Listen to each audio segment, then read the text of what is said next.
Hello aspirants, भविष्यामध्ये येणाऱ्या तुमच्या भव्य दिव्य यशाची सुरुवात ही आज घडीला तुम्ही करणार असणाऱ्या छोट्या छोट्या प्रयत्नामध्ये दडलेली असते. सो भविष्यामध्ये तुम्हाला UPSC देऊन IAS व्हायचं असेल, कोणाला IFS व्हायचं असेल, कोणाला IPS व्हायचं असेल, किंवा कोणाला IBPS ची परीक्षा देऊन बँकेमधला AFO अधिकारी व्हायचं असेल, कोणाला ॲग्री MPSC देऊन कृषी अधिकारी व्हायचं असेल महाराष्ट्र शासनामध्ये, किंवा कोणाला कुठलीही परीक्षा देऊन जर तुम्हाला कृषी रिलेटेडचं मोठ्यात मोठं पद मिळवायचं असेल किंवा इतर कुठलंही पद मिळवायचं असेल, तर त्या मोठ्या पदाची सुरुवात ही आज घडीला जे छोटे छोटे प्रयत्न करणार आहात त्यामध्ये ती दडलेली आहे. सो मित्रांनो, अशी कुठली परीक्षा आहे ज्या परीक्षेची तुम्ही आज घडीला तयारी करून तुमच्या उद्याच्या यशाची पायाभरणी करू शकता? सो या परीक्षेबद्दल आज आपण माहिती घेणार आहोत. नमस्कार, माझं नाव आहे सचिन वाघमारे आणि तुमचं पुन्हा एकदा सगळ्यांचं स्वागत आहे तुमच्या आवडीच्या A4Agricos या युट्यूब चॅनलवर. मित्रांनो, आज मी तुम्हाला एका परीक्षेबद्दल सांगणार आहे जी परीक्षा BSc ॲग्रिकल्चर असणाऱ्या किंवा ॲग्रिकल्चर युनिव्हर्सिटीमध्ये कुठलीही डिग्री तुमची असेल, ॲग्री इंजिनिअरिंग असेल, बायोटेक्नॉलॉजी असेल, होम सायन्स असेल, कुठली असेल, त्या ग्रॅज्युएशनच्या फायनल इयरला असणाऱ्या मुलांनी तयारी करायला पाहिजेत, त्या परीक्षेचा फॉर्म भरायला पाहिजेत. तर त्या परीक्षेबद्दल मी आज सांगणार आहे. मित्रांनो, बऱ्याच जणांनी मागच्या 15 फेब्रुवारीला जे हे प्रॉस्पेक्टस आले, हे प्रॉस्पेक्टस नक्की बघितलेलं असेल. PGCET 2025 साठीचं हे इन्फॉर्मेशन बुलेटिन आहे. ठीक आहे. सो PGCET 2025 यावरून तुम्हाला समजलं असेल की मी कोण्या परीक्षेबद्दल बोलणार आहे. तर मी आज बोलणार आहे NCR PGCET बद्दल, ज्याला आपण कॉमनली MCR एक्झाम अशी म्हणतो. ठीक आहे. सो फायनल इयरला असणाऱ्या प्रत्येक मुलाने या परीक्षेचा फॉर्म भरायला पाहिजे. का? कारण भविष्यामध्ये तुमचे कुठलेही मोठे स्वप्न असतील, UPSC असेल, MPSC असेल किंवा IBPS असेल किंवा कुठलीही परीक्षा जर तुम्हाला द्यायची असेल, तर त्या सगळ्या परीक्षा ज्या आहेत त्या कॉम्पिटिटिव्ह नेचरच्या आहेत. त्या कशा आहेत? कॉम्पिटिटिव्ह आहेत. त्या स्पर्धा परीक्षा आहेत. आणि या स्पर्धा परीक्षांची तयारी ही तुम्ही डायरेक्ट परीक्षा देऊन नाही करू शकत. तर त्याच्यासाठी जी मेंटॅलिटी तुम्हाला प्रिपेअर असणं गरजेचं आहे, जी पर्सनॅलिटी तुम्हाला प्रिपेअर असणं गरजेचं आहे, या सगळ्या गोष्टींसाठी तुम्हाला आज घडीपासून तयारी करावी लागेल.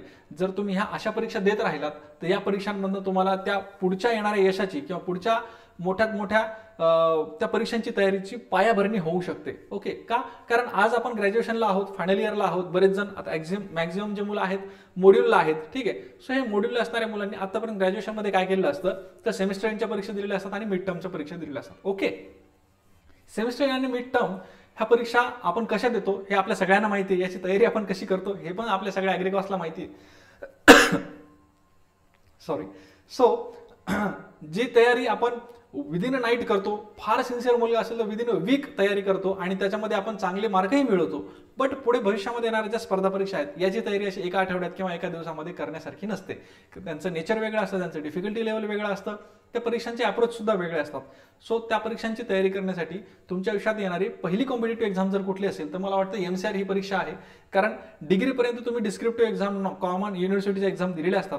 बट कॉम्पिटिटिव्ह एक्झाम कुठली देताय, तर कॉम्पिटिटिव्ह एक्झाम डिग्री झाल्याच्या नंतर पहिली जी तुमच्या समोर सुवर्ण संधी येते ती असते MCR परीक्षेची. सो पुढे MSc करायला पाहिजे, नाही करायला पाहिजे, त्याच्यात किती वेळ द्यायला पाहिजे, नाही द्यायला पाहिजे, हा प्रश्न पुढचा आहे.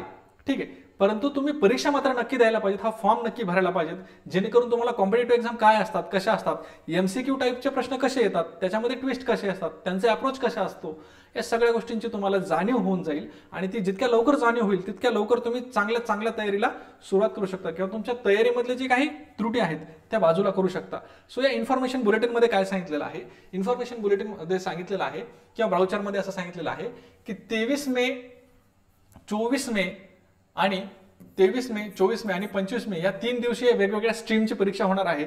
ABM ची परीक्षा होईल, हॉर्टिकल्चरची परीक्षा होईल, ॲग्रिकल्चरची परीक्षा होईल, ॲग्री बायोटेक असेल, होम सायन्स असेल, ॲग्री इंजिनिअरिंग असेल, फॉरेस्ट्री असेल, या सगळ्या स्ट्रीमची परीक्षा जी आहे या 3 दिवसांमध्ये होणार आहे. सो या 3 दिवसांमध्ये ज्या काही तुमचं ॲग्रिकल्चरचं ग्रॅज्युएशनचं बॅकग्राऊंड असेल त्याच्या रिलेटेडची जी कुठली फील्ड असेल PGची, त्याच्यामध्ये तुम्ही फॉर्म भरून घ्या. ॲटलिस्ट एका फील्डमध्ये फॉर्म भराच, नक्की भरा. हॉर्टिकल्चरचे असाल तर हॉर्टिकल्चरमध्ये PGसाठी फॉर्म भरा, ॲग्रिकल्चरचे असाल तर ॲग्रिकल्चरमध्ये भरा, फिशरी सायन्स, फॉरेस्ट्री, जी कुठली तुमची ग्रॅज्युएशनची स्ट्रीम असेल त्याच्यामध्ये फॉर्म भरा. बऱ्याच जणांना 2 स्ट्रीममध्ये भरायचं असेल तर ते सुद्धा तुम्हाला करता येतं. ॲग्रिकल्चर, हॉर्टिकल्चरमध्ये फॉर्म भरता येतो, ॲग्रिकल्चर, हॉर्टिकल्चर, ABM असे तिन्ही स्ट्रीममध्ये सुद्धा फॉर्म भरता येतो, काही अडचण नाही. ठीक आहे. बट फॉर्म नक्की भरा. याच्यामधून कॉम्पिटिटिव्ह एक्झाम काय असतात, कशा असतात हे तुम्हाला कळून चुकेल.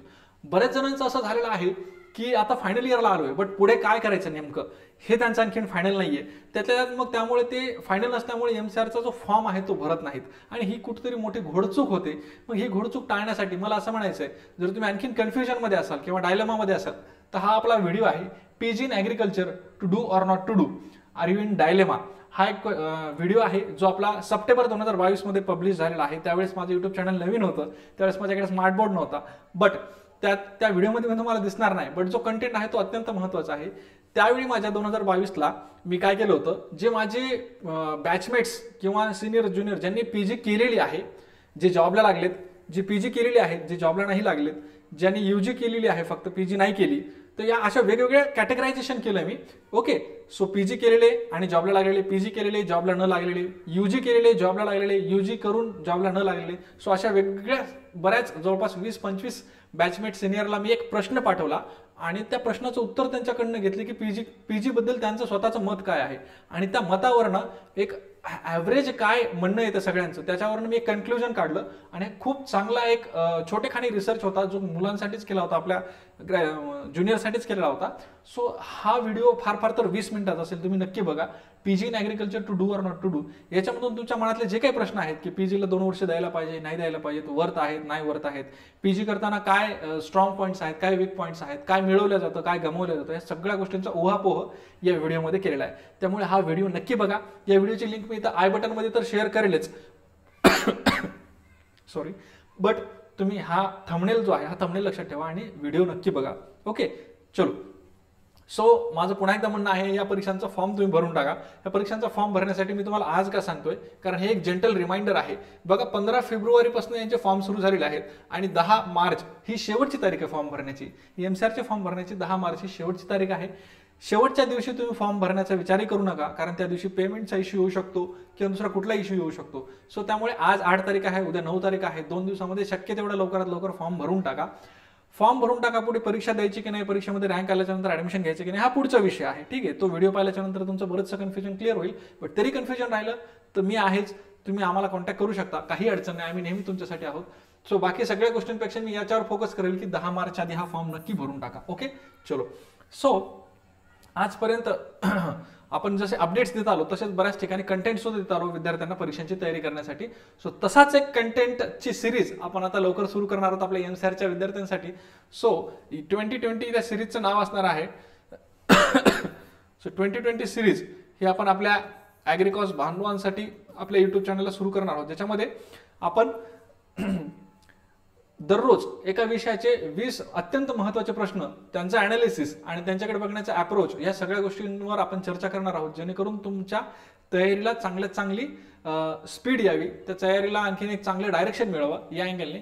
सो जेव्हा ही 2020 सिरीज सुरू होईल युट्यूबला, तेव्हा तुम्ही सगळ्या तुमच्या मित्रांनाही सजेस्ट करा, ती तुम्हाला समजावी, ती लवकरात लवकर तुम्हाला माहिती व्हावी की सुरू झाली. त्यासाठी तुम्हाला चॅनल सबस्क्राईब करणं गरजेचं आहे. सो मित्रांनो, प्लीज चॅनल सबस्क्राईब करून घ्या.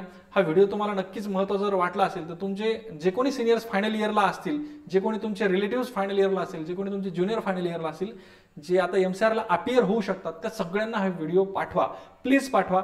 आणि कुणीही फॉर्म भरल्या विना राहू नये याची काळजी घ्या, कारण ही एक मोठी घोडचूक होऊ शकते. ही का घोडचूक होऊ शकते हे मी या व्हिडिओमध्ये व्यवस्थित एक्सप्लेन केलेलं आहे. आणि ते माझं म्हणणं नाहीये, तर ज्यांनी पीजी केली, जे नाही केली, त्या सगळ्यांचं हे म्हणणं आहे. सो हा व्हिडिओ पण नक्की बघा. ओके, चलो. थँक्यू सो मच मित्रांनो, तुम्ही शेवटपर्यंत व्हिडिओ बघितलात त्याबद्दल खूप खूप धन्यवाद. आणि आय होप तुम्ही व्हिडिओ शेअर सुद्धा कराल आणि लाईक सुद्धा कराल. Thank you so much.